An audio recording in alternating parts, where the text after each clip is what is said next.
पंजाब में 12,000 सड़कों की तामीर और बहाली के प्रोग्राम के तहत 460 सड़कों की तामीर और तौसीह और बहाली का काम तेजी से जारी है।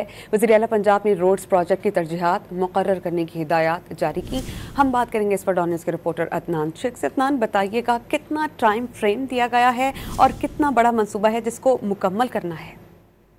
जी बिल्कुल, पंजाब की तारीख में राब्ता सड़कों की बहाली का सबसे बड़ा प्रोग्राम पंजाब में 12,000 तामीर और बहाली का रिकॉर्ड जो है 480 रोड की तामीर जो है वो बहाली का काम जो है वो तेजी से जारी है। और अगले माली साल में इंटर डिस्ट्रिक्ट और इंटर विलेज रोड की तामीर और बहाली की तजवीज़ भी दी गई है। और वज़ीर आला पंजाब मरियम नवाज ने आवाम की ज़रूरत और इस्तेमाल को मद्देनजर रखते हुए रोड प्रोजेक्ट की तरजीहात को मुकर्रर करने का जो है वो फैसला किया। इस मौके पर वज़ीर आला पंजाब मरियम नवाज का कहना था कि रोड साइड्स को तजावुज़ात से पाक करने के लिए जो है हाईवेज पर अमल दरामद यकीनी बनाया जाएगा। और मरियम नवाज ने जो इजलास की सदारत की, इस इजलास की सदारत उन्हें ब्रीफिंग दी गई और उसमें कहा गया कि हर डिवीजन और डिस्ट्रिक्ट के रोड प्रोजेक्ट के बारे में जो है उन्हें आगाह किया जाए और Quaid-e-Azam interchange Wagah border road की तामीर मुकम्मल की जाए। डबन और बॉल की तामीर जो है अभी तक जारी है, जबकि मुल्तान बिहारी दो रोया रोड प्रोजेक्ट एक्निक से मंजूर कर लिया गया है। और उन्हें मजीद बताया गया कि मरी में रोड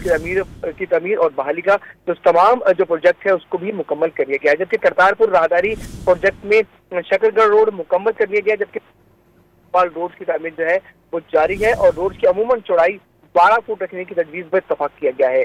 और लाहौर रिंग रोड सदर लूप 18.5 किलोमीटर रोड प्रोजेक्ट का जायजा लिया गया है और उनका ये कहना है कि हम पंजाब को मिसाली सूबा बनाएंगे। जी बहुत शुक्रिया, आप हमें अपडेट कर रहे थे।